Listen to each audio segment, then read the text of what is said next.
तो बच्चों आज मैं आपको बता दूं, आँख में एक अलग किस्म की दोष जो 40 वर्ष उम्र के पश्चात अमूमन उत्पन्न होता है, इसको हम प्रेस बायोपिया कहते हैं। और प्रेस बायोपिया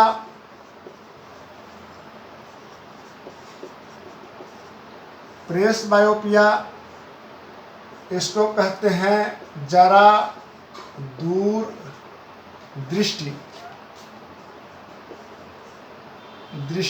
दोष।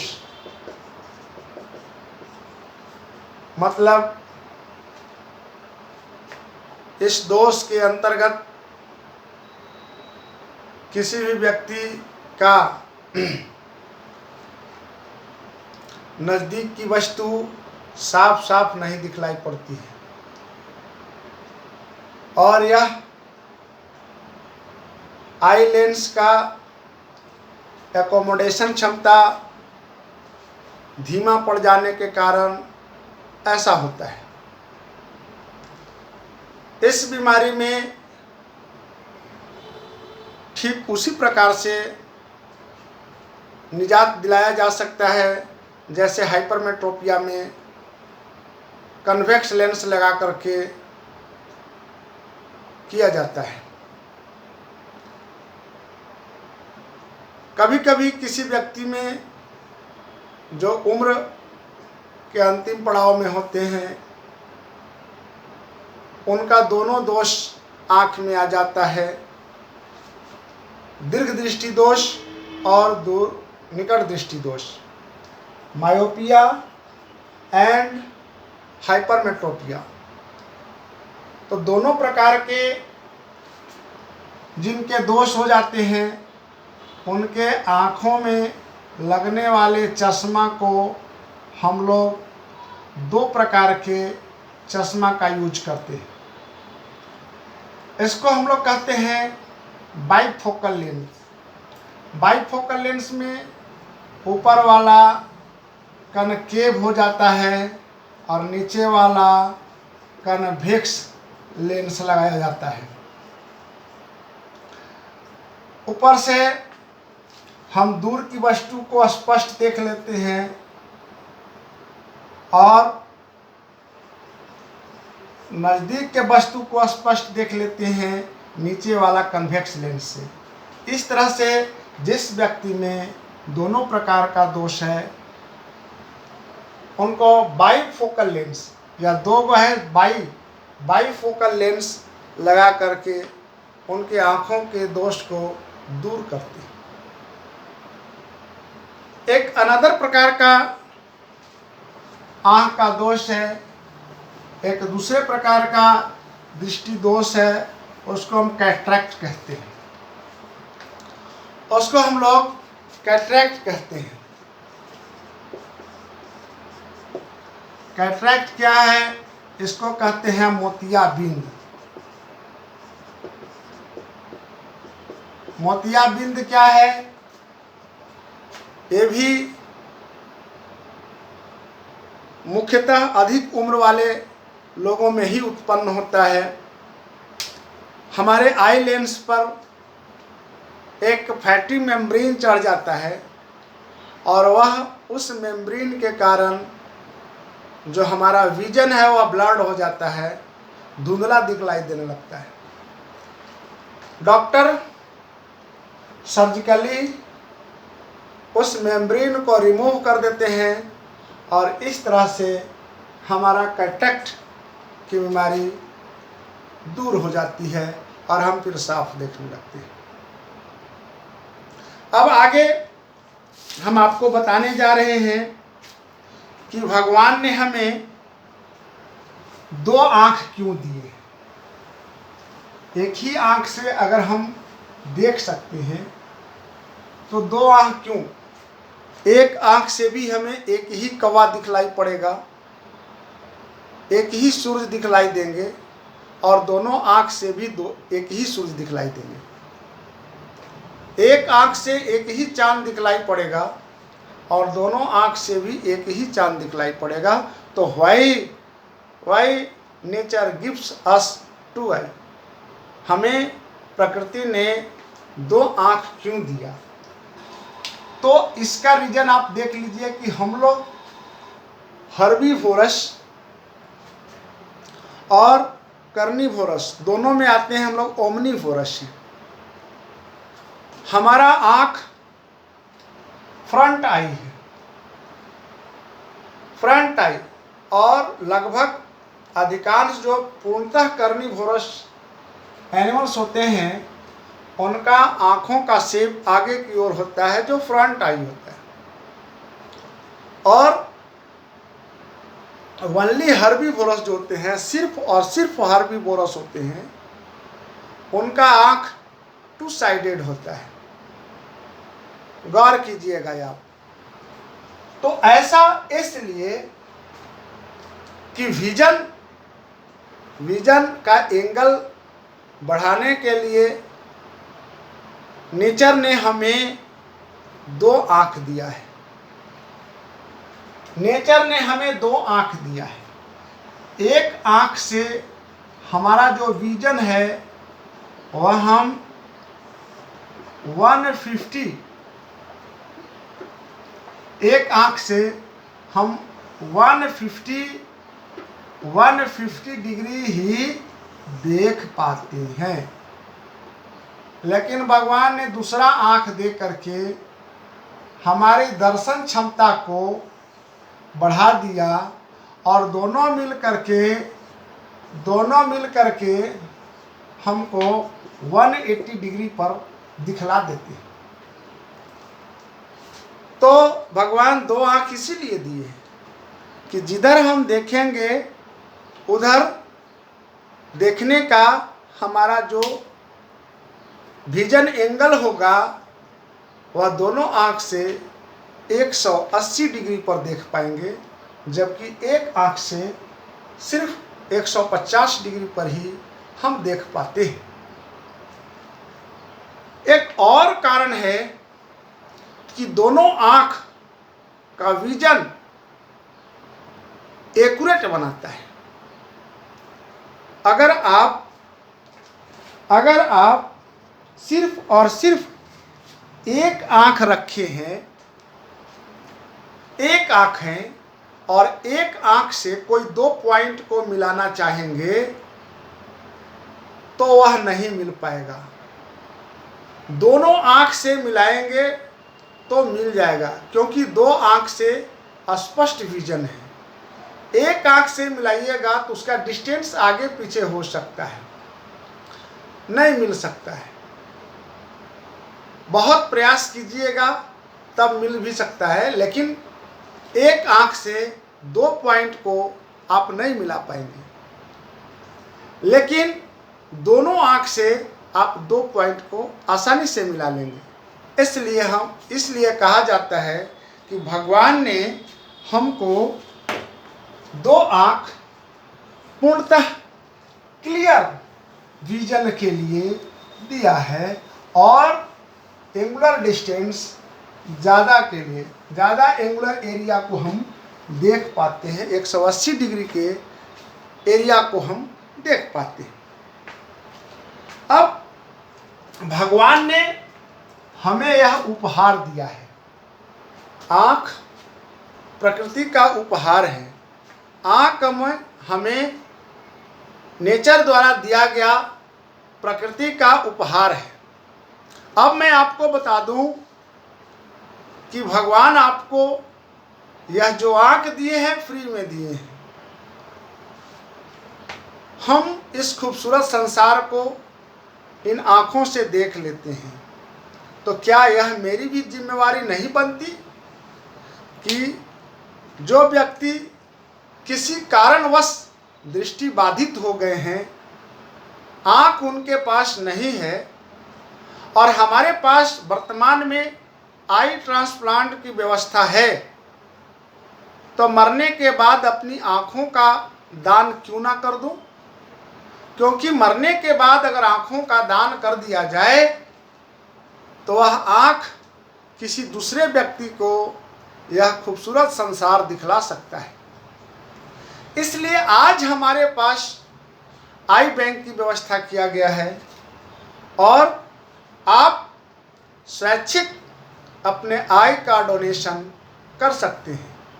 यह एक बहुत बड़ा पुण्य का कार्य है और आपके आँख से कोई दूसरा व्यक्ति इस खूबसूरत संसार को देख सकता है। अब थोड़ा सा और आगे की बात मैं पढ़ा दूं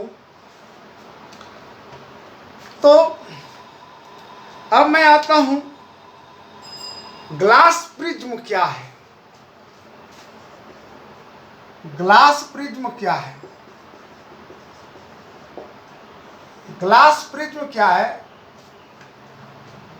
ग्लास प्रिज्म ग्लास से बना हुआ एक ऐसा शेप है जिसका 2 फेस ट्रेंगुलर और 3 फेस रेक्टेंगुलर होता है।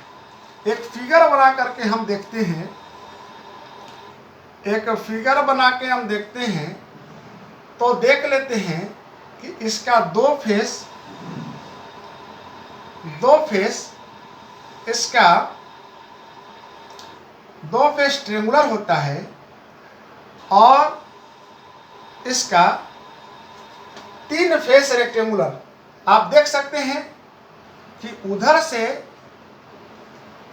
एक फेस ट्रेंगुलर, इधर से एक फेस ट्रेंगुलर, इधर से रेक्टेंगुलर, इधर से रेक्टेंगुलर और नीचे से रेक्टेंगुलर। तो 3 फेस रेक्टेंगुलर और 2 फेस ट्रेंगुलर होता है। इस प्रकार के फिगर को हम प्रिज्म कहते हैं। चूंकि यह ग्लास का बना हुआ है इसलिए इसको हम ग्लास प्रिज्म कहते हैं। क्या उपयोग है इसका हम देखेंगे। प्रकृति में बहुत सारा ऐसी फेनोमेना होती है, घटनाएं होती हैं जिसको समझने के लिए हम प्रिज्म का उपयोग करते हैं। प्रिज्म के दौरान प्रिज्म के 2 नॉन पैरेलल साइड से किसी लाइट रे का रिफ्रैक्शन होता है तो उसका रिफ्रैक्शन किस प्रकार होता है इसके बारे में इससे अध्ययन करते हैं। हम एक व्हाइट रेज को इससे गुजारते हैं तो हम देखते हैं कि यह अपने नॉर्मल से रिफ्रैक्ट हो करके नॉर्मल की ओर चलता है और फिर जब दूसरे पॉइंट पर यह टच करता है तो यह फिर रिफ्रैक्ट हो करके, चूंकि यह डेंस मीडियम से रेयर मीडियम में जा रहा है, यह ग्लास है और बाहर एयर है, तो एयर रेयर मीडियम है, ग्लास डेंस मीडियम है, तो यह नॉर्मल से दूर भागता है। तो इस तरह से हमने देखा कि एक व्हाइट रे जब किसी प्रिज्म से होकर गुजरता है तो वह उसके बेस की ओर मुड़ जाता है, आफ्टर रिफ्रैक्शन के बाद। अब प्रश्न उठता है कि आप 2 बार रिफ्रैक्शन क्यों कराते हैं, इस 2 सतह से रिफ्रैक्शन क्यों कराते हैं। तो एक प्रयोग में देखा गया कि सन्स रेज के व्हाइट रेज में 7 रंग हैं और इन 7 रंगों में 7 रंगों का वेवलेंथ अलग अलग है। परिणाम स्वरूप जिसका वेवलेंथ ज़्यादा होता है वह कम डेविएट करता है और जिसका वेवलेंथ वो ज़्यादा डेविएट करता है। तो चलिए देखते हैं कि एक प्रिज्म है और इस प्रिज्म के नॉन पैरेलल शेप से हम एक व्हाइट रे को फॉल कराते हैं इसके ऊपर। तो एक रे यह स्प्लिट कर जाता है 7 कलर में। पहला जो रे होगा जिसका वेवलेंथ सबसे ज़्यादा होगा वह बहुत कम डेविएट करेगा। उसके बाद थोड़ा सा ज़्यादा डेविएट करने वाला सेकेंड कलर, थोड़ा सा ज़्यादा डेविएट करने वाला थर्ड कलर, इससे ज़्यादा डेविएट करने वाला फोर्थ कलर, इससे ज़्यादा डेविएट करने वाला फिफ्थ कलर, इससे ज़्यादा सिक्स्थ कलर और इससे ज़्यादा सेवेंथ कलर। 7 रंगों में टूट जाता है। व्हाइट कलर जब किसी प्रिज्म के नॉन पैरेलल साइड से रिफ्रैक्ट होता है तो यह 7 रंगों में टूट जाता है। 7 रंगों का नाम कौन कौन हो सकता है? जिस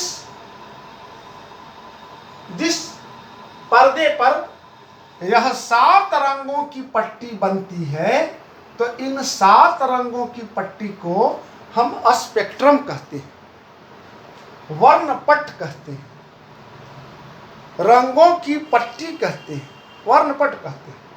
कौन कौन हो सकता है? आसान तरीका हिंदी में है बैनी आह पिनाला।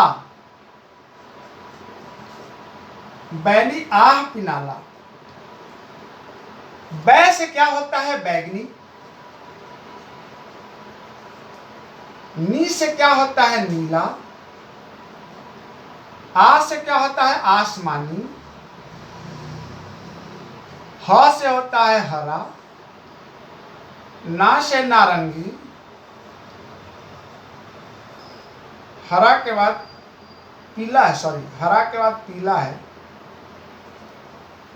पीला के बाद नारंगी और नारंगी के बाद लाल। लाल को अंग्रेजी में रेड कहते हैं, नारंगी को ऑरेंज कहते हैं,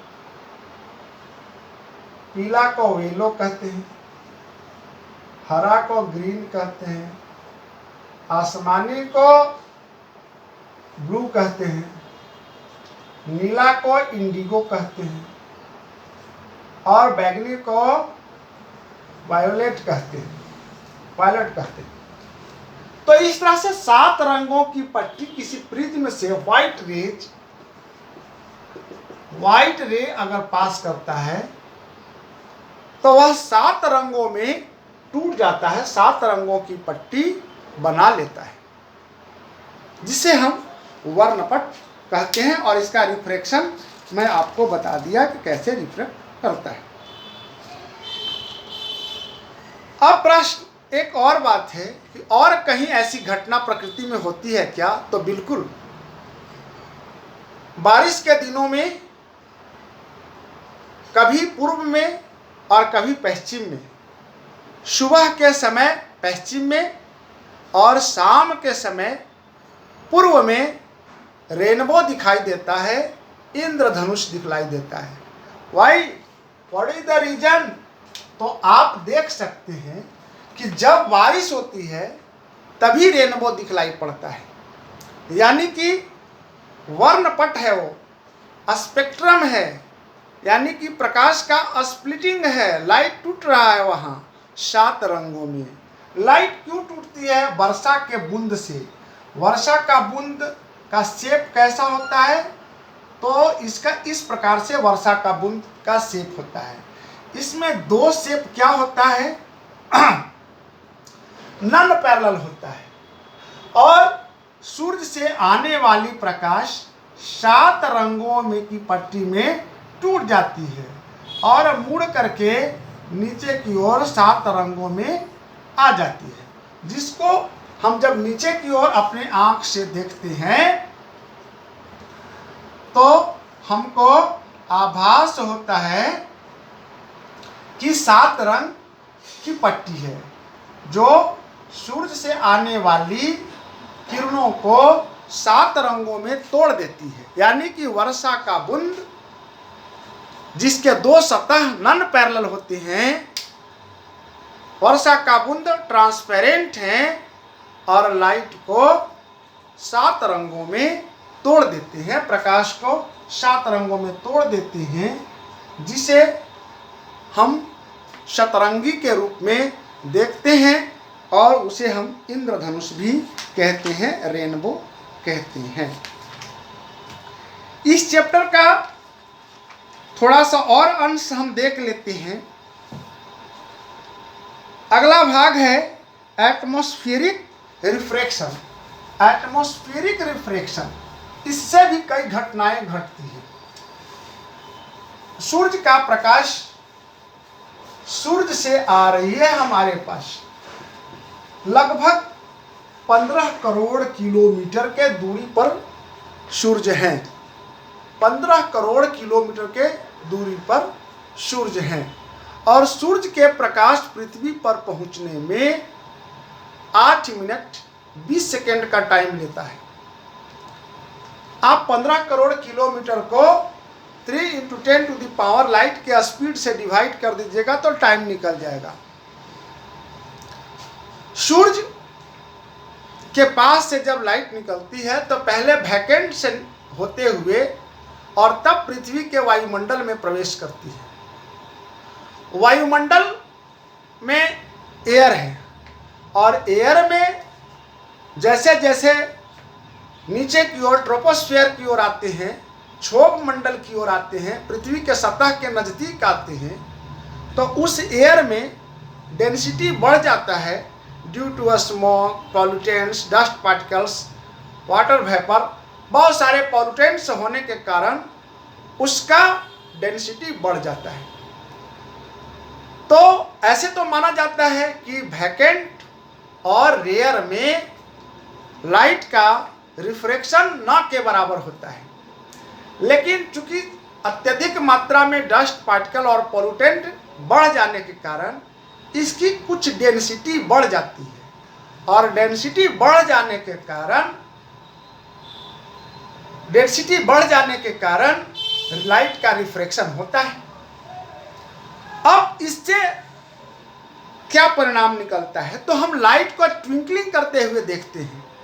लाइट ट्विंकलिंग करता है, कैसे ट्विंकलिंग करेगा, तो स्टार्स हमसे बहुत दूर हैं। कितना दूर है, लाइट ईयर में उनका काउंटिंग किया जाता है और लाइट ईयर किसे कहा जाता है, 1 साल में प्रकाश के द्वारा तय की गई दूरी को 1 लाइट ईयर कहते हैं। और स्टार्स कितने दूर पर हैं हमसे करोड़ों लाइट ईयर दूर हैं। तो किलोमीटर में अगर उसका गणना किया जाए तो लाइट प्रकाश बहुत दूर से हमारे पास आती है। किसी तारा से निकल करके प्रकाश मेरे पास बहुत दूर से आती है। उस दूर से आने वाली प्रकाश का रिफ्रैक्शन इस एटमॉस्फेयर में होता है और तारे से जो लाइट आ रहे हैं हमारे पास रिफ्रैक्ट करते हैं हमारे नीचे अर्थ पर हैं, रिफ्रैक्ट करते हैं तो यह डेंसियस लेयर जो क्षोभ मंडल का है वो गैसियस लेयर है। यह परिवर्तित होते रहता है, बदलते रहता है और बदलते रहने कारण कभी डेंस कभी रेयर, कभी डेंस कभी रेयर ऐसा हो जाता है। तो ऐसे होने में कभी लाइट ज़्यादा रिफ्रैक्ट किया, कभी कम रिफ्रैक्ट किया, कभी ज़्यादा कभी कम, और इस तरह से हमारे आँख पर यहाँ हम जो आँख में देखते हैं यहाँ, तो हम जो देखते हैं यहाँ हमको कभी लाइट आते हुए दिखाई देता है, कभी नहीं दिखाई देता, कभी आते हुए दिखाई देता है, कभी नहीं। और ऐसे सिचुएशन को लाइट कभी हमको आया तो लगा कि तारा ज़्यादा चमक रहा है और लाइट नहीं आया तो लगा कि डिम हो गया, धुंधला हो गया। तो इस तरह से ज़्यादा कम प्रकाश निकलता है तो उसको हम लोग कहते हैं कि ट्विंकलिंग ऑफ लाइट। फिर इसी का एक और उदाहरण हम ले लेते हैं कि लाइट हमें क्या दिखलाई देते हैं। लाइट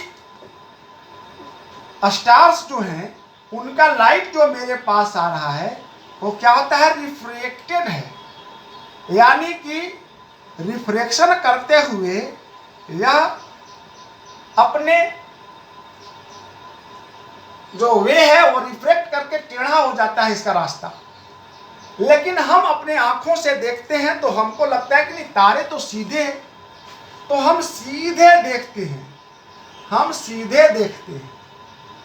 और सीधे देखने के कारण हमको स्टार्स क्या होते हैं, थोड़ा सा ऊंचाई पर दिखलाई देते हैं। Due to refraction of light star seems higher than they are at actual height, जितने हाइट पर हैं उसके हाइट से थोड़ा सा एबव हमको दिखलाई पड़ते हैं। इसके बाद एक और चीज है, रिफ्रैक्शन से हम और क्या देखते हैं। रिफ्रैक्शन से और क्या देखते हैं, early sunrise and let sunset. Early sunrise के बारे में हम लोग, advance sunrise and delayed sunset के बारे में थोड़ा सा अध्ययन कर लेते हैं। अर्ली सनराइज कैसे हो जाएगा, तो हम जिस पृथ्वी पर रहते हैं उसका शेप गोलाकार है, और गोलाकार शेप, चूंकि हम बहुत शॉर्ट स्पेस पर रहते हैं इसलिए हमको वह प्लेन दिखाई देता है। लेकिन रियल में पृथ्वी बहुत बहुत बड़ा एक गोला है। तो अगर इसको प्लेन एक शेप दे दिया जाए कि प्लेन है, तो यहाँ से सीधा सूरज अगर इस पृथ्वी के प्लेन भाग से नीचे रहते हैं, लेकिन इनका प्रकाश रिफ्रैक्शन के कारण यह मुड़ जाता है। रिफ्रैक्शन के कारण यह मुड़ जाता है। जैसे अभी मैंने थोड़ा देर पहले बताया था कि लाइट रिफ्रैक्शन के कारण थोड़ा सा मुड़ जाता है, और रिफ्रैक्शन के कारण मुड़ने से सूरज हमको पहले ही दिखलाई पड़ जाते हैं। उनका उगने का टाइम अभी नहीं हुआ था, अभी वह नीचे ही है और हमको दिखलाई पड़ जाते हैं ड्यू टू रिफ्रैक्शन। इसलिए हम अर्ली में सनराइज को देख लेते हैं। ठीक उसी प्रकार से सूर्य यहाँ डूब गए, नीचे आ गए, यानी कि हमारे प्लेन भाग से वो नीचे आ गए, सनसेट कर गए, लेकिन हमको ऐसा प्रतीत होता है रिफ्रैक्शन से कि अभी डूबे नहीं हैं। लाइट हमको हमारे आंखों तक आ रही है, तो आ रही है क्यों? Due to refraction. रिफ्रैक्शन से में लाइट अपने बेंड कर देती है अपने पथ को, और परिणाम स्वरूप हमको लगता है कि अभी सूर्यास्त नहीं हुआ है, लेकिन रियल में सूर्यास्त हो चुका होता है। तो इसको due to refraction, early sunrise, delayed sunset, refraction के कारण ही होता है। एक और पॉइंट आपको बचा हुआ है, अभी एक और पॉइंट आपको मैं बता दूं, बचा हुआ है कि scattering of light. Scattering of light क्या है? लाइट का छितराना। छितराना माने फैल जाना। क्या कारण है कि लाइट छितरा जाता है? तो कई प्रोसेस है। पहले मैं बताया था एक कि कोई चमकीले सतह से रिफ्लेक्शन होता है और वह गोलाकार सतह है, तो उसे हम लोग कहते हैं कि लाइट स्कैटर कर रहा है, छितरा रहा है। लेकिन रिफ्रैक्शन से भी लाइट छितराता है, और लाइट के छितराने को हम स्कैटरिंग ऑफ लाइट कहते हैं। लाइट के छितराने को स्कैटरिंग ऑफ लाइट कहते हैं।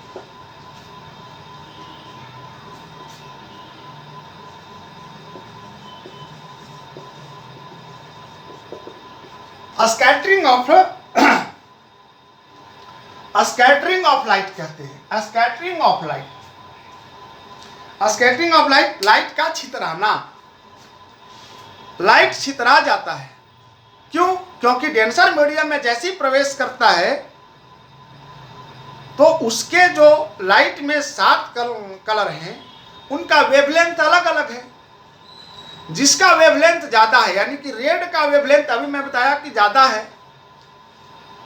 तो वो कम मुड़ता है, कम डेविएट होता है, और अन्य कलर ज्यादा डेविएट हो जाते हैं। तो जो ज्यादा डेविएट होंगे, लाइट सूर्य से आ रहा था और जैसे ही यह डेंसर मीडियम में प्रवेश किया तो यहाँ एक पार्टिकल्स था, इस पार्टिकल से ही टकराया, डेंस मीडियम से चारों तरफ यह रिफ्रैक्ट कर जाता है।